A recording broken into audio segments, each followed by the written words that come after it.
Welcome to the Radiate Wellness podcast. I'm your host, Christi Clemons Hoffman. Each week we will discuss tools, tips, and ways to radiate your best life ever, interviewing practitioners, authors, and luminaries to help you on your path. Wellness, joy, peace, abundance. What do you want to radiate?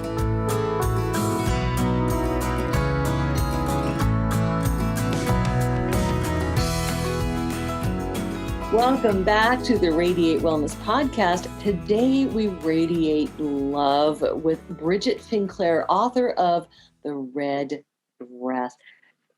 Hello, Bridget. Welcome. Thank you, Christi. Thank you for inviting me on. It's lovely to be here. Oh, it's so lovely to have you. So I don't know. I've been skimming through the press materials for The Red Dress, and I know it's right up my alley, but there's so many topics involved in it. Consciousness, love, meditation, like all of the things. And so how would you best describe The Red Dress? Well, Red Dress is a novel. That's the first thing, because I think a lot of books that are about meditation or healing and Reiki or therapy or consciousness or love and all of those things are normally non-fiction. So that's the first thing, is it's a fiction.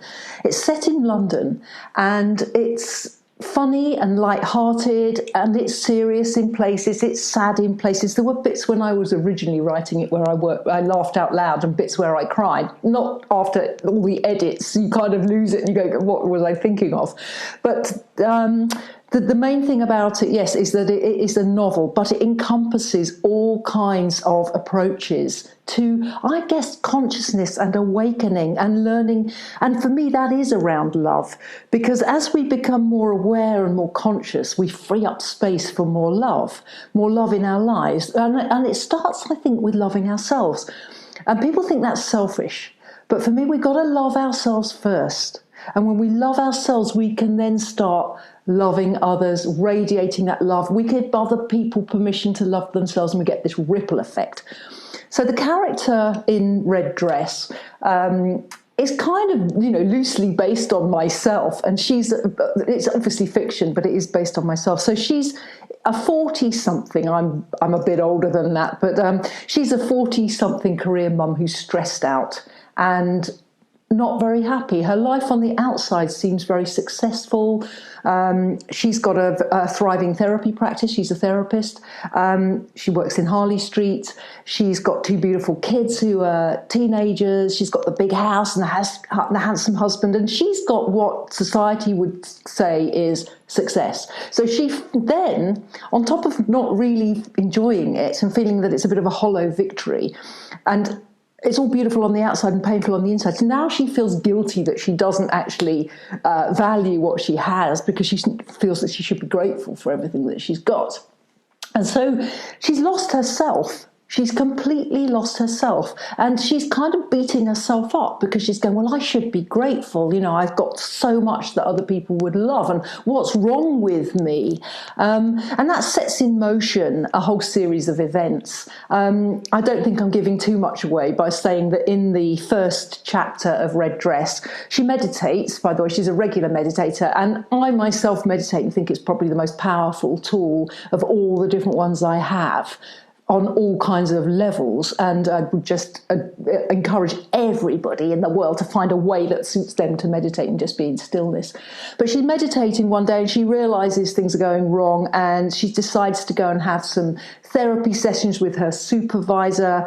I don't know about in America, but in England, if you practice as a hypnotherapist or psychotherapist, you have to have a supervisor. So she goes along, she decides to have some personal sessions with him, not just about her clients. And then that evening she's meditating, and she just suddenly, on a whim, without even thinking about it, decides to hand her life over to God. And she almost doesn't believe it. She doesn't even believe in God. And she thinks God's a bit of an outmoded word anyway, because she's spiritual and, not religious. And she thinks, let's see if he does anything. And of course, it sets in motion a whole series of events. And she ends up not only going through her own therapy to look at what's been going on in her life, what's brought her to where she is, And we see that through the therapy session she has with her supervisor. But she also embarks on a spiritual journey. So she gets to know a whole gang of new people, her kind of soul family, if you like, people she relates to. And she starts to find out what matters to her, who she is. And she's seen as a bit woo-woo and a bit kooky. And she's kind of like, she's quite cautious about the journey. She takes it with trepidation because she's worried about what other people are going to think. You know, what are the book club mums going to think? What are all the smart mums in the street going to think of her? You know, going on this wild and wacky spiritual journey. But so she kind of takes the journey for us. You know, all the things that we fear to face, she's facing them, and she goes on this whole entire journey, which changes her life and brings her back to herself. So that's really what Red Dress is about. But I wanted to get over a lot of wisdom and a lot of techniques and things that people can use to help themselves to make their own lives better. She's a Reiki healer as well. I've noticed on your thing that you're Reiki as well. So she's a Reiki healer, and she's starting to use all of these techniques for herself and as for others. Her clients are mirroring her as well, so she starts to understand more about herself and how she's dealing with clients. But it's funny and it's fun, and it gets wisdom out there in an accessible, fun way. You know, so that's what I wanted to do. Yeah, well, I love that because, you know, works of story, well, truth, amazing truths, right? More so that we connect more so with the fiction than sometimes, you know, reading a nonfiction book or watching a documentary that we see ourselves. And it sounds really like you are Kate. Kate is you. In some way, Casey, she doesn't mind being called Kate. She doesn't like being called Kitty Cat, which is what her husband calls her. But she's Catherine, but she's Katie.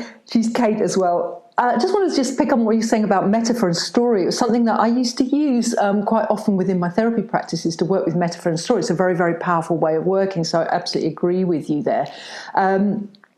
Yeah, so am I Katie, is Katie me? And the answer is not really and yes. You know, it's both. She's a little bit of me. There are parts of me that are her, but she is very much on the beginning of the spiritual journey. So in a sense, she's a little bit of me 30 years ago when I started off that journey, a little bit of me 10 years ago as a therapist, a little bit of me now as a bit wiser. But really, within the novel Red Dress, she has a best friend called Shanti, who's half Indian, who runs an alternative shop that sells crystals and things like that. And Shanti sort of is very quietly spoken and introvert, and she sort of knows everything about anything spiritual. And so in many ways, I'm Shanti as well.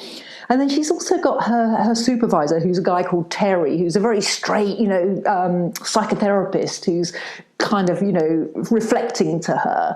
And, you know, parts of me are Terry. And then within the novel Red Dress, there's also a benevolent voice that's guiding her.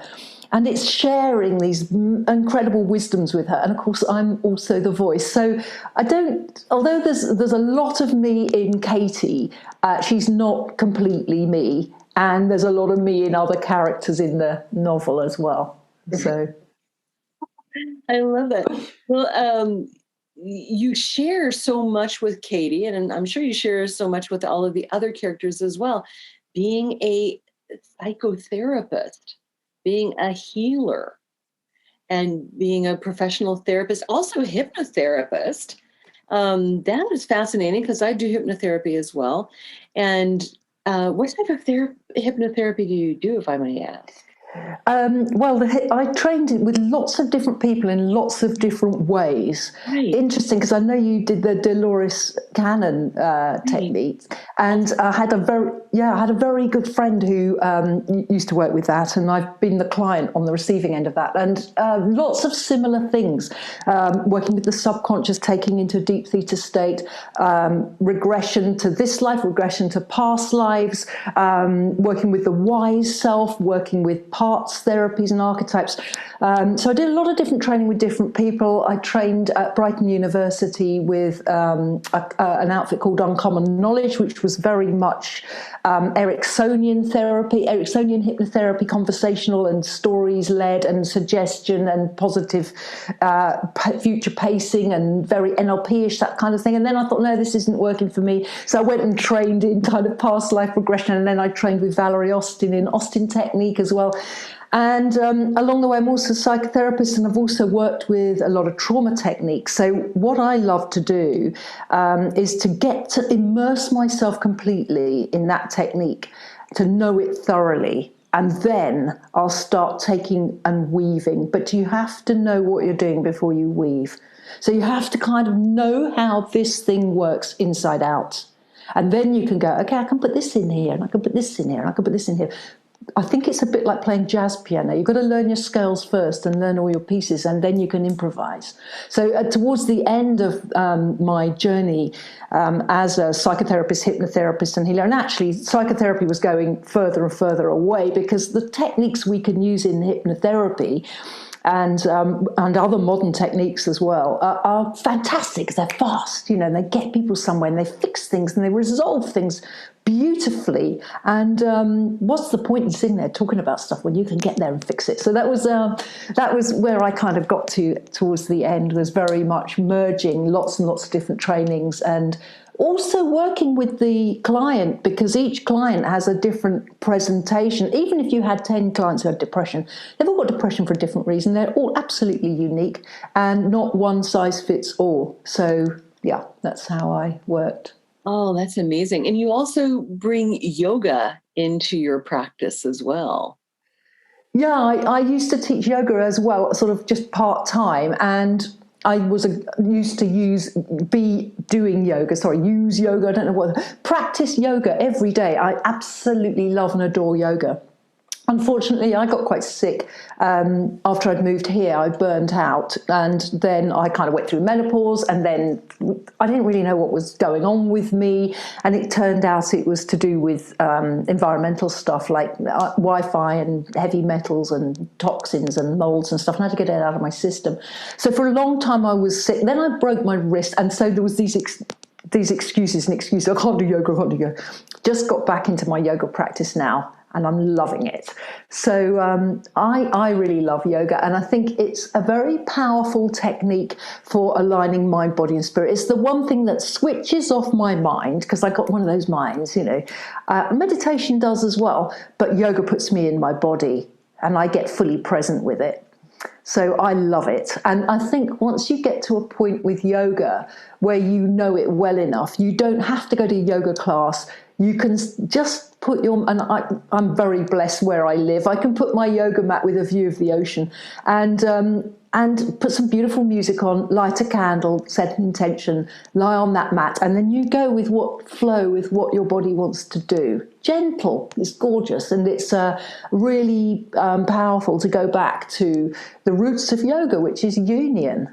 And that union, and that being able to sit in posture and work with energetically as well, work with chakras, work with meridians. I love it. Yeah. Oh, right. Because yoga really is a spiritual practice. It's not just an exercise. Absolutely. And I think that's where some things have gone a little bit astray in recent years, that people see it as like a bit of a gym bunny thing. It's an exercise thing. And it's not. It's a spiritual practice. Even if you just lie on your mat in shavasana with your eyes closed, breathing, that's still yoga, and that's a spiritual practice. Well, and I should mention you had talked about moving there, and you've got this beautiful view of the ocean on all sides. You're in South Africa. I am in South Africa. I'm in Cape Town, in South Africa. Right. Yeah. To me, being a Missouri girl seems so exotic.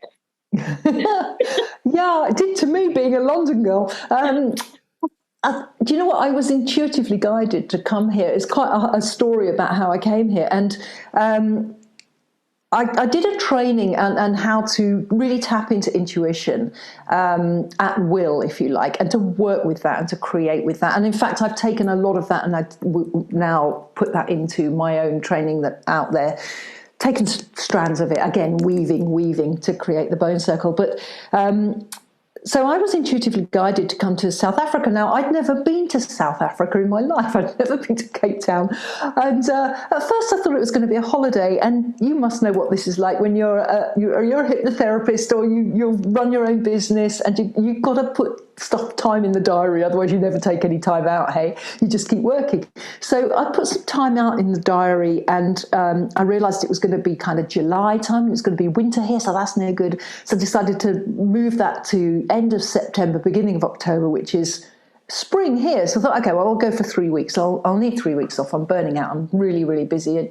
All kinds of things had happened to me, like acrimonious divorces and looking after teenage children, getting them into university, the usual stuff.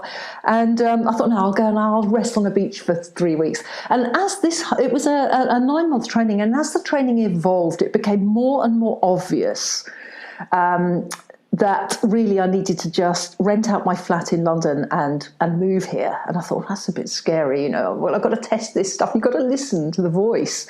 And let's see if this works. So I rented out my flat for a year, but I had a 6-month break clause so that I could actually, go back after 6 months if it hadn't worked out. And I arrived and I thought, okay, I'll go back to England for Christmas to see my family and my family and my friends and my kids and my mum and dad and stuff. I'll go back, and if I'm not really enjoying Cape Town, then I'll just travel for 4 months, and then I'll go back into my flat and I'll go back into my practice. Well, by the time I went back to England, which was Christmas 2012, so it's actually solstice 2012, how auspicious is that? Mm-hmm. I just knew I wanted to live in South Africa, and so I came back and I haven't looked back, and I'm now married to a South African. I've built a house here. I've been here 9 years. I love it. I absolutely love it. It is a beautiful, beautiful part of the world. It's mountains and ocean and forests, and it's absolutely stunning. White sandy beaches, and the ocean's cold. It's the Atlantic. It's rolling straight off of Antarctica, but it's stunningly beautiful here. It's really lovely. Beautiful. You're so blessed to be able to be in such a lovely place. Absolutely blessed. I count my blessings every day in great gratitude. Oh my goodness. What a wonderful story of getting there too. It does sound divinely guided, doesn't it? Absolutely, because there is a higher guidance in everybody's life that is divinely guiding their life if they allow it themselves to receive that and allow it to unfold. And that really weaves back into Red Dress, because that's what's happening to Katie. Yes. She's being guided by a higher force. Absolutely. And she turns her life over to that force, doesn't she?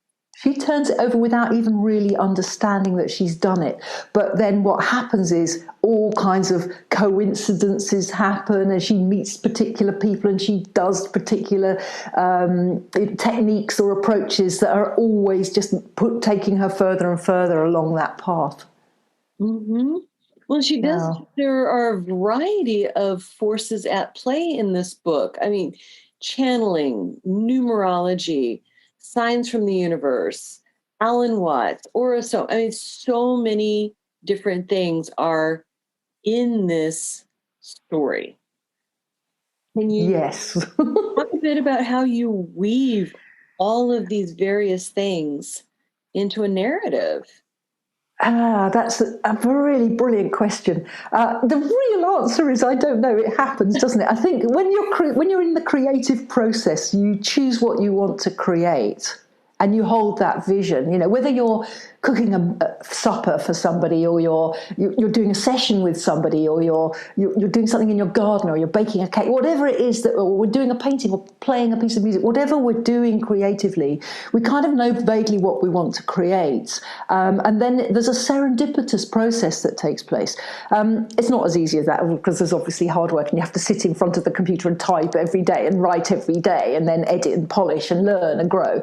But how it happened really was just starting with the premise of this lady, Katie, who has everything that most people want and is not actually happy, then feels guilty for feeling unhappy. And it's her finding herself. I mean, the book Red Dress can be read on different levels because, yes, it has got all those things you've talked about. And in a way, it's an awakening to a spiritual life because there is aura soma, there is hypnotherapy, there's Reiki, there's meditation, there's yoga, there's mantras, there's vibrations. At one point she's talking about Nikola Tesla. It's actually Shanti, her friend, says, oh, have you heard of Nikola, you know what Nikola Tesla says? And she goes, who's she? Is that another therapist that you want me to go to? Because she's not. And so this is why I said it's funny in places, but it starts to include all these things. And it's because I took that initial premise of the woman taking a spiritual journey of awakening to find who she is. And so it was quite easy to then weave in a lot of these things. And of course, a lot of those things have been in my life. I have had an aura soma consultation, and along my path, spiritual path of 30 years, I have done Reiki. I am a Reiki master. I have meditated. I did do yoga. I still do yoga. I've got back into it now. So a lot of these things are wisdom teachings that I've delved into or taught. And so it was easy to weave them into her journey. And then you get those inspirations as you're writing, which invariably for me would be to rewrite it. I'd be writing Red Dress and I'd get to the end of a chapter, say, and I think, okay, well, I'm going to go for a walk now. And it's always when you go for the walk, or you're in the shower, or you're sitting at the lights, or whatever, in the car, that the inspiration comes and you suddenly go, oh, I know what I'm going to do. I'm going to get her to do this. And it's immense fun to be an author because you can basically, as long as it fits within the structure of the story and the plot points and it's interesting and you don't lose your reader and you make it believable for the character, you can basically get that character to do whatever they want. So that's how I managed to weave in so much. And I wanted to do that because I wanted to almost be a primer or a taster for people who are maybe dipping their toes into the world of the alternative, because more and more people are waking up and doing that. And maybe if it starts off as a fun read, because Red Dress can be read just as a story of a stressed out mother who has a few kooky friends and goes a bit woo-woo. You can look at it that level, or you can look at the relationships. There's a lot of relationship dynamics in it, and you can look at that as the search for self and the relationship with herself, the relationship she has with her husband, with her children. You can look at it as her healing the past and creating a future, or you can look at it as this spiritual awakening. So there's lots of levels and there's lots in it, but my desire, if you like, is for people to just enjoy it and have fun with it and enjoy reading it. And if everybody who reads it, if they get one small thing from reading Red Dress, I will be delighted. It will be glorious. Absolutely. And something about this book reminds me so much of Maggie Whitehouse's book, The Blue Panda, or Tales of the Blue Panda. She was also on this podcast. And just the idea of the trope in narrative of the rube, of the innocent, of the person on this path, on this journey, and they can play the innocent. And playing the innocent, we can introduce all of these truths. Rather like even the fool in King Lear, and can tell certain truths because they're the innocent, they're the uninformed. And so you can weave anything into that. Absolutely. Well, I'm going to have to read the Blue Panda now and have a look at your podcast, but because it sounds really interesting. Innocence, I think, is so misunderstood. Because people think innocence is naivety, but it's not. If you actually break down the word innocence, it's in no sense, not trying to make sense of anything. Because we are conditioned, we're deeply conditioned, as you know, we're deeply conditioned. So we overlay our projections and perceptions onto everything. So we never look at anything I just pick up my glass of water. Oh, it's a glass of water. Oh, it's in 100,000 of those. So you're never looking at that fresh, because you're seeing it through the prism of your programming, your conditioning, your perspective, and everything that's happened, not just in this life, as you know, soul's journey. But when you go into a space of innocence, you're not trying to make sense of it, you're observing it. And that can be a very, very, very powerful place. Absolutely. You can look at it fresh. I love that. And, you've got the chops as a psychotherapist. that you understand these things in a different way and can really present them. So we've probably, covered this, but I want to hear in so many words, like as a psychotherapist, why did you choose this form of writing, the novel approach, the fiction approach? Wonderful question. So, having trained intuitively, I work very much with the idea and notion that we kind of have the small ego self, which is the conditioned self.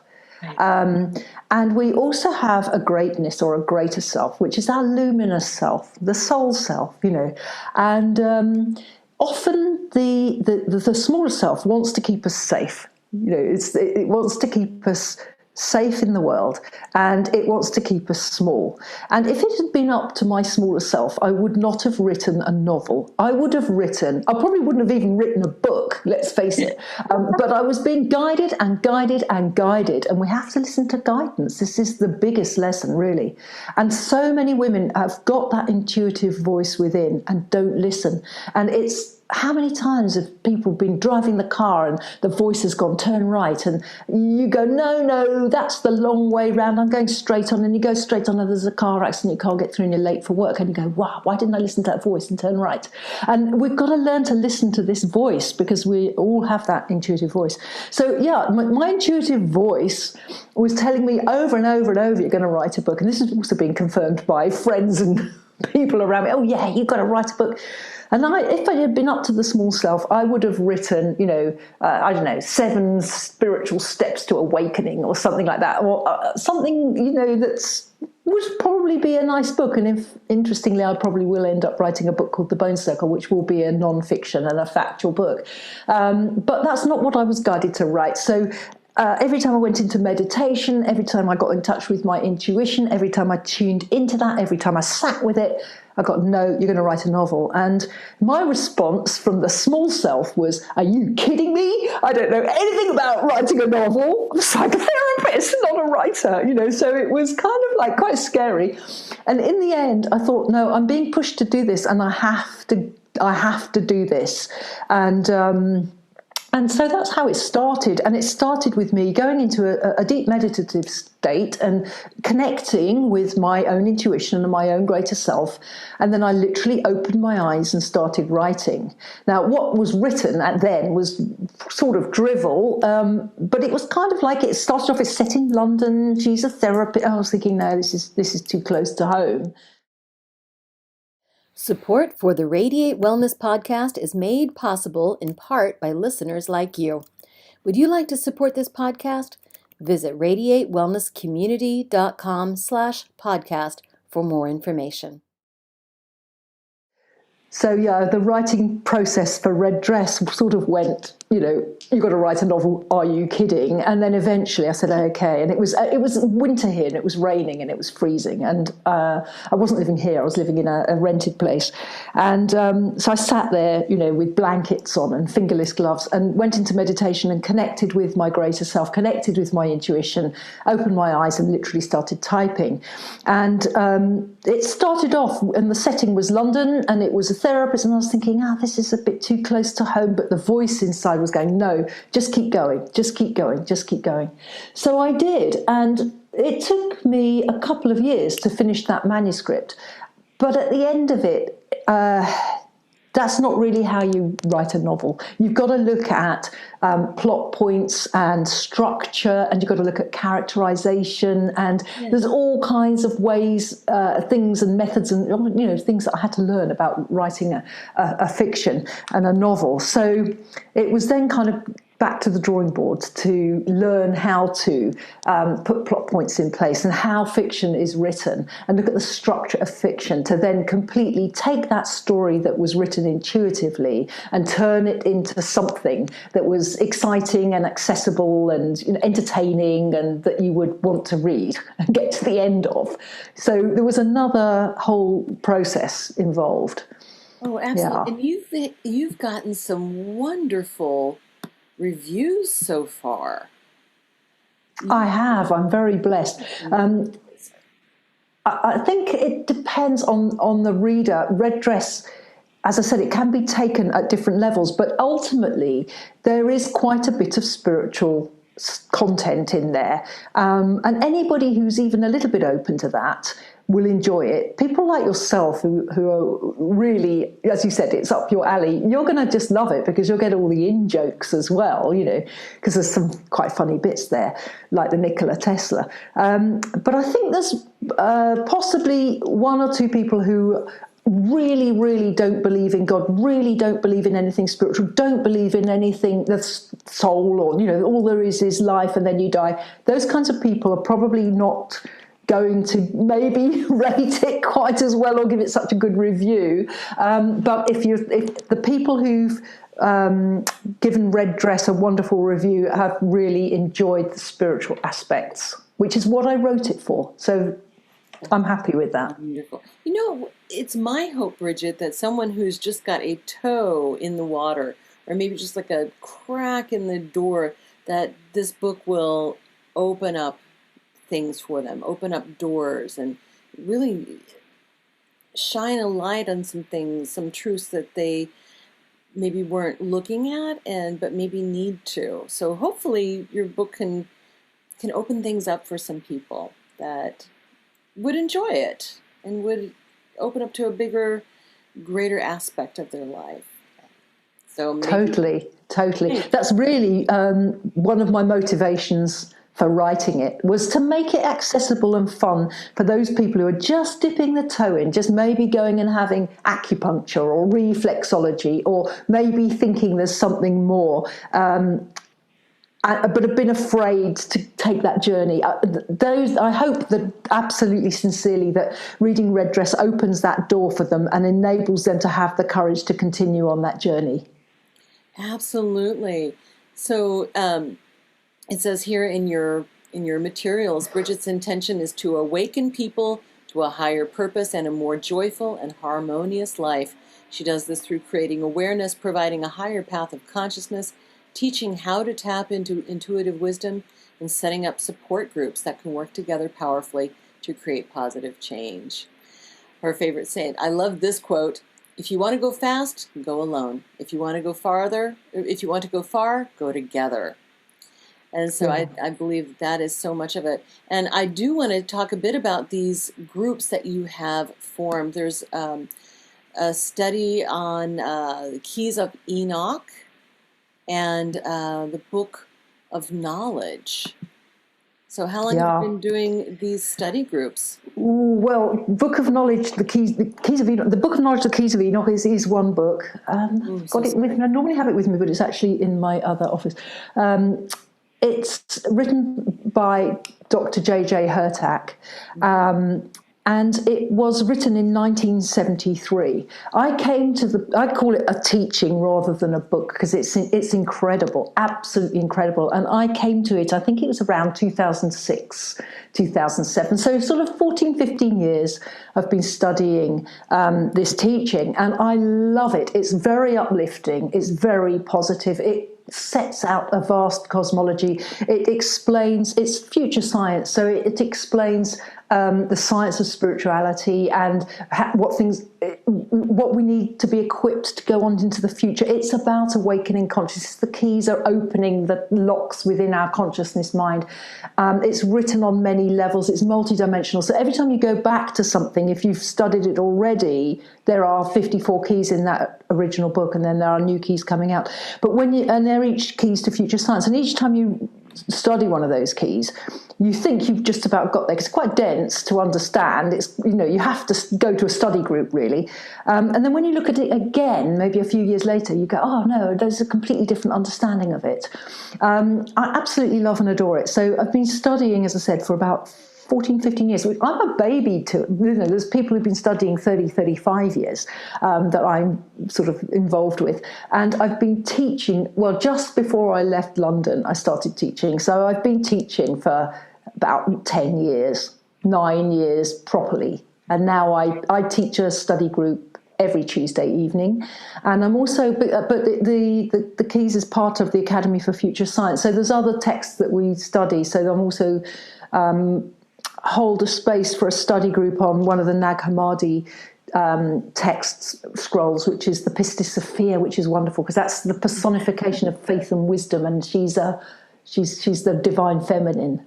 And that's a beautiful study. So I'm also doing that, yeah. Oh, that sounds my main thing. Nowadays, that's my main... I mean, I still do yoga and I still meditate, and I teach a lot of intuition and that sort of thing. But for my own personal study, everything else is like, it's just Keys of Enoch. I love it.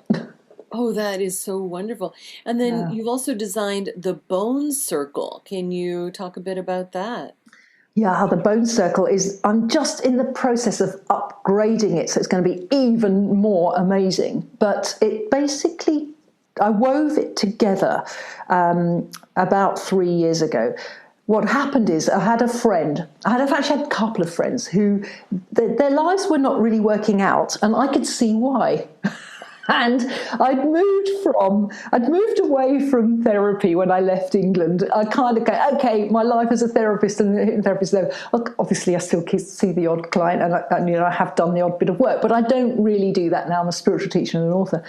But I did do a little bit of intuitive coaching with people to try and get people to let go of things from the past, heal the past, solve things, reorient themselves towards the future, and reorient themselves away from reacting to situations into creating what they love. It's all about love. He says, create what you love, and that ripples out. Anyway, I could see that these two girls really, really needed this work, but there's no way they could afford me because South Africans don't earn quite as much as English people, and I'd been a Harley Street therapist, so my fees were completely inaccessible to somebody in South Africa. And I was happy to cut that fee for them to afford to use me, or not use me, but work with me. But unfortunately, neither of them had any money. So they had no resources. They really had no resources. One was a single mother, looking after two children and holding down a full-time job. So I was sitting in a cafe with her one day and I said, you know what, you really need to come and do the coaching with me, but I know you can't afford it. And then I had this idea on the way home that there's two people that I thought that about. And if I could get 10 people together, they could cover my coaching fee and I would teach them all together. Anyway, that's how it started, but it ended up becoming so much more, as these things always do. Again, serendipitous, intuitive stuff. I ended up getting 15 women the first time I taught it who wanted to come and do this work with me. And then I realized, I need to go deeper with this. And I need to bring in the divine feminine. And I want it to be a circle because I want people to support and help each other, because it's hard. It takes courage to look at your stuff. It takes courage to go on that journey. And you need your tribe around you to help you. So I really, really wanted it to be a collective thing, and teamwork. Together we go far. And then I thought, yeah, but there's things that get in people's way. And I know some techniques that can actually help them with that. So let's just pull in some of the therapy stuff that I know. And then there was, okay, well, I also want to make this sacred. So let's pull in some of the metaphysical things I know. So it ended up becoming this kind of weaving together. Weaving together is one of my favorite things. You know, I can tell you, weave. And I think we make things very strong. It's like a tapestry. So it was a weaving together of my wisdom, if you like, of years of being a therapist and a healer. And I always call myself a therapist because I don't really work that much with psychotherapy, much more modern techniques, but the training's there. So it's the years of working as a therapist and understanding the psyche, understanding the Enneagram, understanding past conditioning, all sorts of stuff. So it was that, and bringing in some of those techniques to help people to release themselves from the past. And then the metaphysical work was much more sort of, standing in circle to open the circle at the beginning, creating sacred space, using candles and sage and having people dance to music at the beginning to get into their bodies and express themselves. There was things like working with sacred divine names and sacred mantras. I would sing sacred mantras and things like that at the beginning to raise the vibration, and we'd call in. So a lot of times we'd call in, Archangel Michael to protect you if you were on a shamanic journey. And so it was starting to bring in a lot of metaphysical things, and also stillness and guided meditations, which, as you know, is very similar to hypnosis, and even a bit of hypnosis and hypnotic language in places, because people get resistant, so you can start using a bit of hypnotic language. So there was that, and then but the core of it really was about creating intuitively. So the core of it works on what at the time I called premises, but I'm actually going to change it because I want to simplify the whole thing, because I really, really believe this should be accessible to anybody, not only financially, but on an intellectual level. So the thing was becoming very complicated, and I wanted to really, really simplify it. So it works on what I now call truth bombs. And so the truth bombs are the sort of structure that holds the bone circle. And it's one of the truth bombs is, for example, that we're all powerful creators. We are all powerful creators, and we are all whole and complete. We are not damaged. So it works on, that's one of the truth bombs. But we can also say, but some people are creating really difficult situations and challenges for themselves. So how about if we consciously create? How about if we powerfully create, but we're conscious of what we're creating? And if we do create something that's actually a challenge, just let's see the opportunity in that to grow. What's the opportunity? What are we here to learn? What are we here to release and let go of? So all of these different truth bombs come into play, and we learn each and every one and how they work. And in fact, I've restructured now the bone circle so that it goes in stages. So the very first, there's an introduction that everybody needs to do to just get their head around how it works, because it's so different. And then there's sort of a basic one, and the basic one is just look, hey, you're a powerful creator. You have a small conditioned self which is doing its best to keep you safe, and we're not to get rid of that. Because we actually need it. It's our vehicle of orientation in the world. It's the bodysuit that we're here in, that holds the spirit. But we also have this pure luminous spirit, this creative spirit, which you might say is the subconscious, or you might say is soul or higher self or wise self or greater self. And that is here for a purpose, and it's here to do things, and it's here to create, and it's got skills and talents, and it wants to do things, and the small self stops it, and we sabotage ourselves all the time because we're afraid.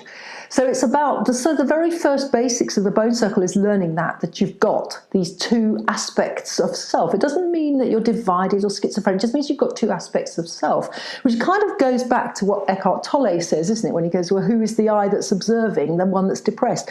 So it's understanding you've got these two aspects of self, and understanding and recognizing which one you're coming from. Like that story of the two wolves, so it's like, which one do you feed, So that's it's very difficult to kind of package the bone circle into something very easy to explain, but it's essentially about creating your life purposefully, according to your soul's purpose. What are you here to do? What is it you love? What would you love to create? What are you good at doing? What are you passionate about?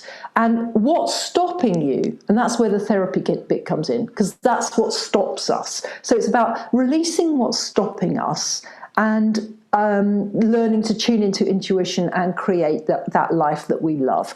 And it's all the tools you need to be able to do that, and you work collectively with your fellowship. At the moment, up until now, it's only been open to women, so it was always your bone sisters, your sisterhood. But we're going to get the brothers in as well, because I think we need the balance, quite frankly. And why should we just limit it to women? So absolutely. And what is bone refer to? Okay, so there's many levels of the bone circle. I mean, first of all, if we think about when you take things back to the bare bones, and the bones always remain, and we can even get DNA from our bones. The bones are the last thing to go. They're really who we are.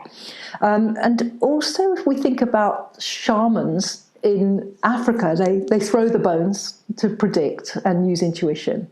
But we've also got the bones of the structure, aren't they, that hold the flesh together. They're the structure underneath. So there's a lot of I work a lot with structures. Like everything in your life is a structure. Your relationship is a structure. The work you do is a structure. Where you live is a structure. So I always sort of explain it like this, that I live in Cape Town and the structure of Cape Town is completely different to the structure of London.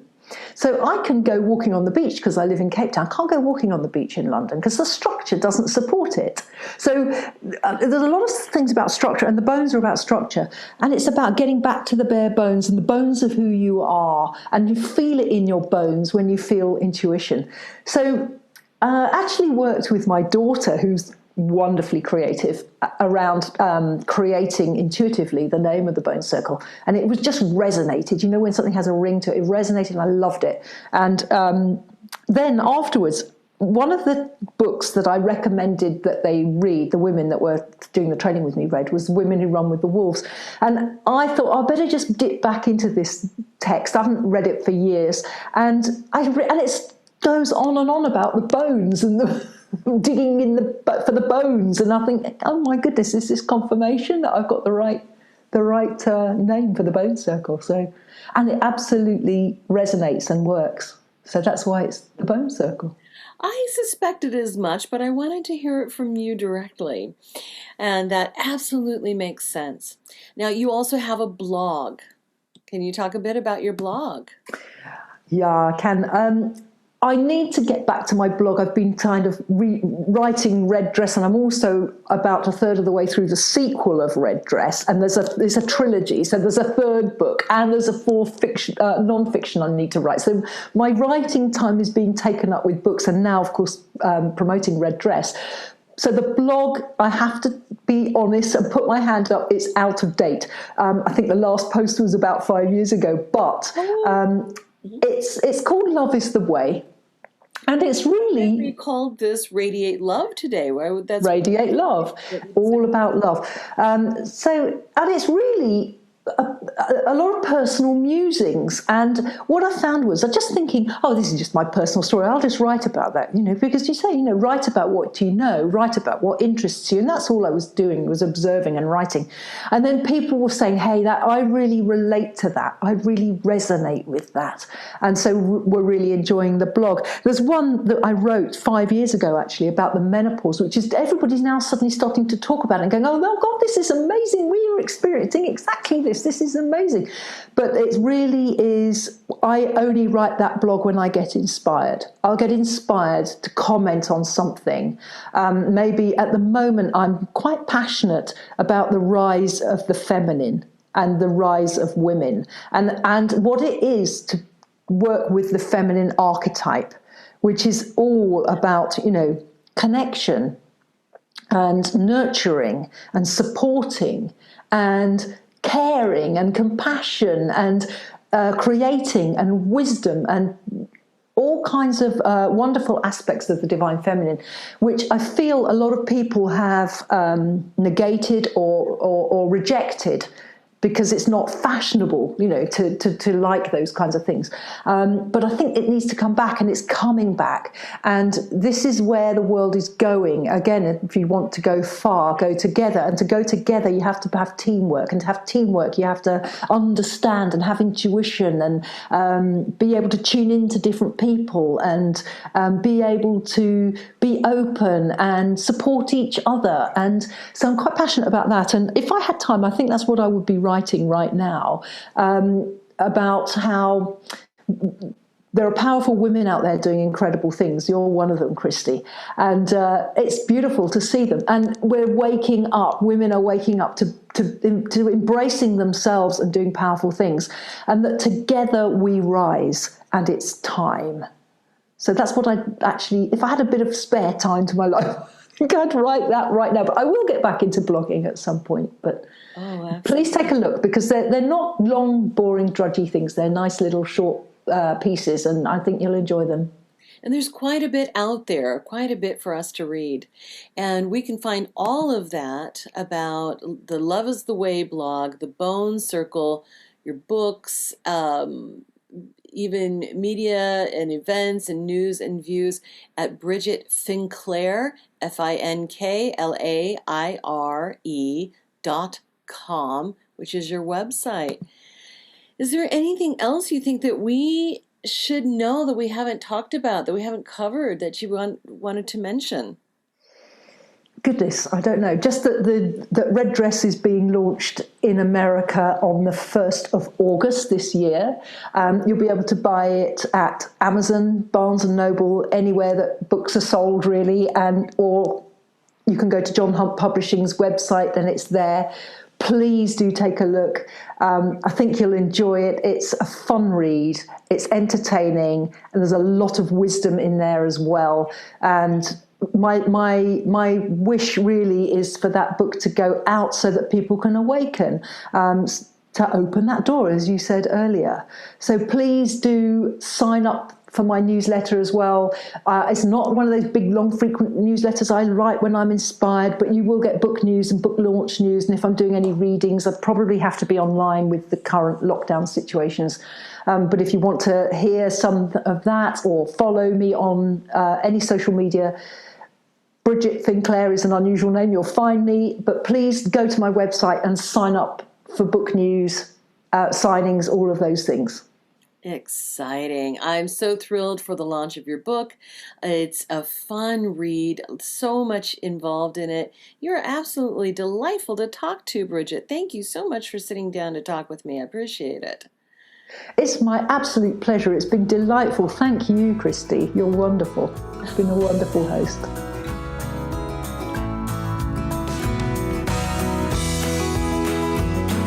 Radiate Wellness is a community of holistic and alternative healers and consultants based in the Kansas City area, dedicated to helping you create spiritual, energetic, and physical well-being. To learn more about our practitioners, services, classes, and events, or to schedule an appointment, visit us at radiatewellnesscommunity.com.